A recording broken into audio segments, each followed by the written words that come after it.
The war that decided the fate of the cosmos raged for 10 years. Mountains crumbled, seas boiled, and the earth itself cracked in half. But the real game changers weren't gods. They were monsters, with 100 hands each. The Titanomachy has begun, the ultimate war between the old gods and the new. Zeus and his siblings face the might of the Titans, who have ruled for eons. Today, you'll witness battles that shattered reality itself. Discover the forgotten allies who tipped the scales, and learn how this cosmic war established the divine order that rules to this day. The fate of the universe hangs in the balance. The moment Zeus revealed himself in Kronos' throne room, the cosmos split in two. On one side stood the Olympians, 6 gods united by shared trauma and burning for justice. On the other stood the Titans, the ancient rulers who had governed the Golden Age for countless millennia. But this wasn't just a family feud. This was a war between two completely different visions of divine rule. The Titans represented the old way, elemental forces, natural law, cosmic order, based on respect for tradition and hierarchy. They ruled through wisdom, experience, and connection to the fundamental forces of nature. The Olympians represented revolution, active intervention, dynamic leadership, and power earned through struggle rather than inheritance. They wanted to rule, not just through cosmic authority, but through direct engagement with the world. The first clash shook Mount Othrys, the Titan's stronghold. Zeus hurled his first lightning bolt, a weapon he had learned to forge during his secret years on Crete. The bolt struck Kronos' palace, and the sound echoed across all 9 realms of existence. War had officially begun. Kronos wasn't defenseless. He still wielded the adamantine sickle that had castrated Uranus. More importantly, he commanded the loyalty of most of his siblings. Oceanus, the great river that encircled the world, turned his waters into weapons. Her power over the natural cycles turned seasons into weapons. Spring became a trap, summer a furnace, autumn a decay that touched everything the Olympians tried to build, and winter a killing cold that froze divine blood itself. The young gods quickly realized they were outmatched. The Titans had ruled for eons, commanding vast armies of nature spirits, lesser gods, and elemental forces. The Olympians had only themselves and their rage. Zeus took command, his lightning becoming more powerful with each strike. But even his thunderbolts seemed small against the cosmic might of the Titans. Poseidon claimed dominion over the seas, wresting control from Oceanus in underwater battles that created new ocean trenches and raised new continents from the depths. Hades discovered his affinity for the underworld, commanding the spirits of the dead and the wealth of the earth itself. From deep caverns, he struck at Titan supply lines and created sinkholes that swallowed their armies. Hera mastered the power of divine authority and marriage-binding oaths and alliances that held the Olympian coalition together. Even when defeat seemed certain, Demeter fought Rhea directly for control of the Earth's fertility, their battle turning vast regions into deserts and others into impenetrable jungles. Hestia, the gentlest of the siblings,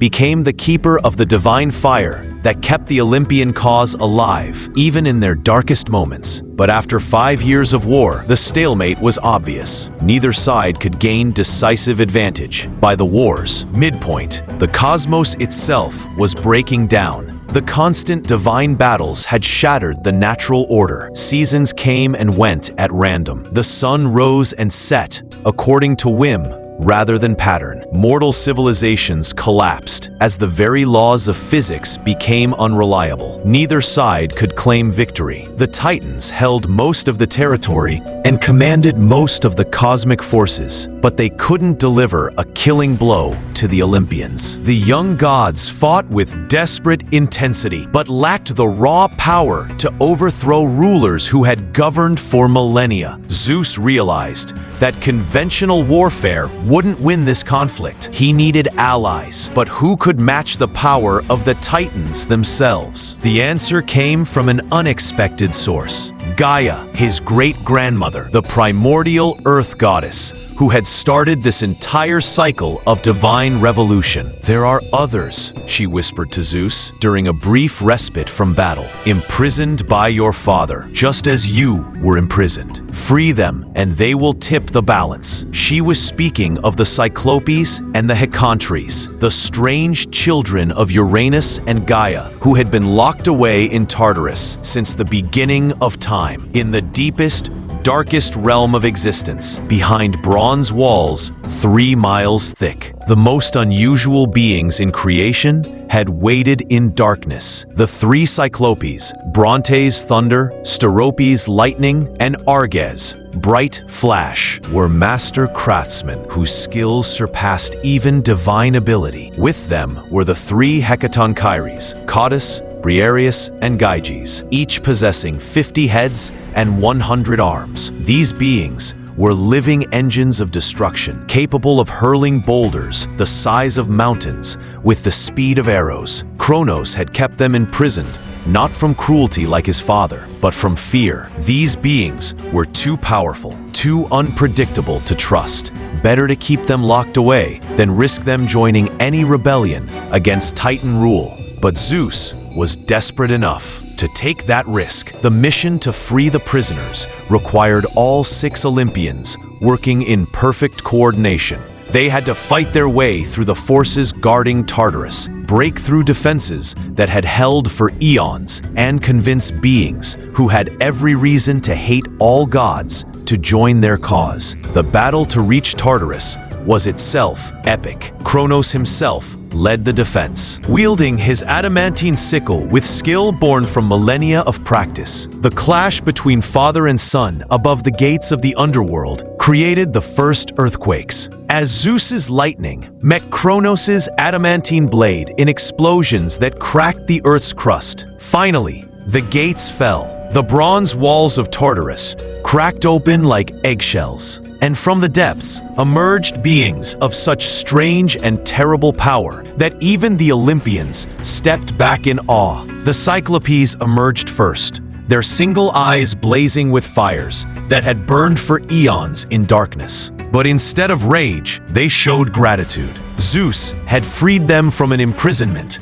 that had lasted since the dawn of time. Great Zeus spoke Brontes, his voice like distant. "Thunder, we know why you have come. Accept our gifts." What followed was the most important moment in the war. From the fires of Tartarus itself, the Cyclopes forged weapons that would define the next age of divine rule. For Zeus, the thunderbolt, not just lightning, but concentrated divine authority, capable of shattering any defense. For Poseidon, the trident, a weapon that could split the earth, raise or calm seas, and cause earthquakes with a gesture. For Hades, the helmet of invisibility, allowing the lord of the underworld to move unseen and strike without warning.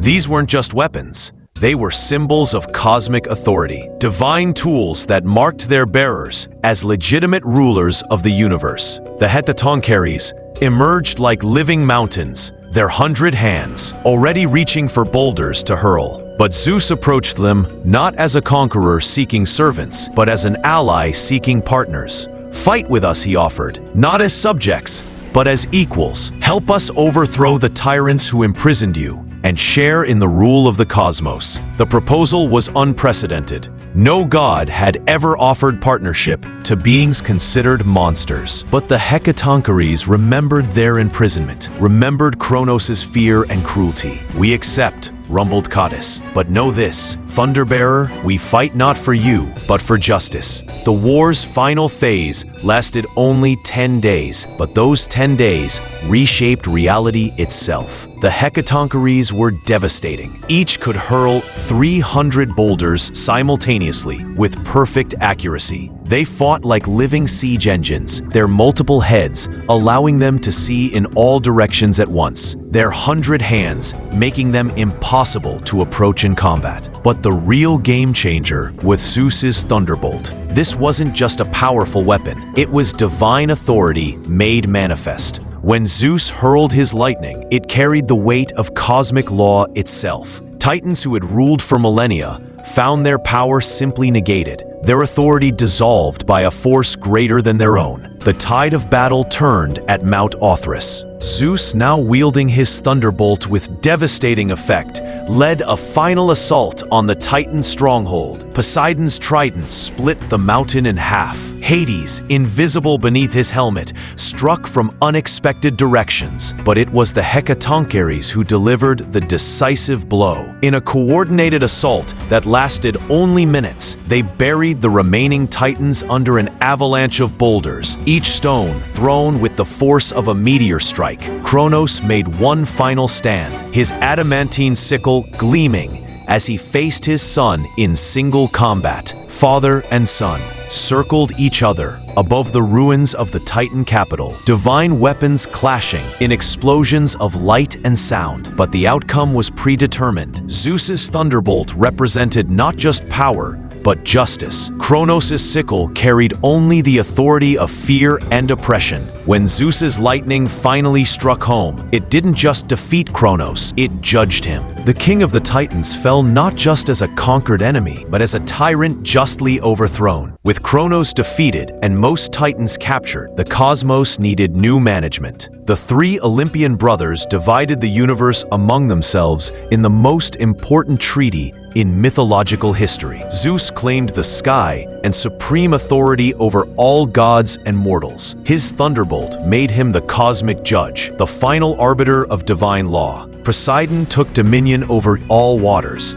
seas, rivers, lakes, and springs. His trident gave him power over earthquakes and the like. Creatures of the deep. Hades accepted rule of the underworld and all the dead. His helmet of invisibility made him the unseen judge of souls and keeper of the earth's hidden wealth. The defeated Titans were imprisoned in Tartarus, guarded by the Hecatoncheires, who had helped win the war. But Zeus showed wisdom that his father had lacked. He didn't rule through fear alone. Some Titans who had remained neutral or joined the Olympians were allowed to keep their positions. Oceanus continued to encircle the world. Hyperion's children, Helios, the sun, Selene, the moon, and Eos, the dawn, kept their cosmic duties. Most importantly, Zeus established the principle that would define Olympian rule: power through merit rather than birth, authority through justice rather than fear, and leadership through wisdom rather than tyranny. The Titanomachy was more than just a war. It was the moment when the universe learned to value justice over tradition, merit over inheritance, and active leadership over passive rule. Zeus and his siblings had won not just through power, but through alliance building, strategic thinking, and the courage to free dangerous prisoners who became invaluable allies. The old order of elemental rule gave way to the new age of engaged interventionist gods. The Cyclopes and Hecatoncheires, freed from eons of imprisonment, became the foundation of the new cosmic order, the craftsmen who would forge divine weapons and the guardians who would keep cosmic justice. But victory came with responsibility. The Olympians now ruled a shattered cosmos that needed rebuilding, populated with mortals who needed guidance, and threatened by forces that even the Titans had feared to awaken.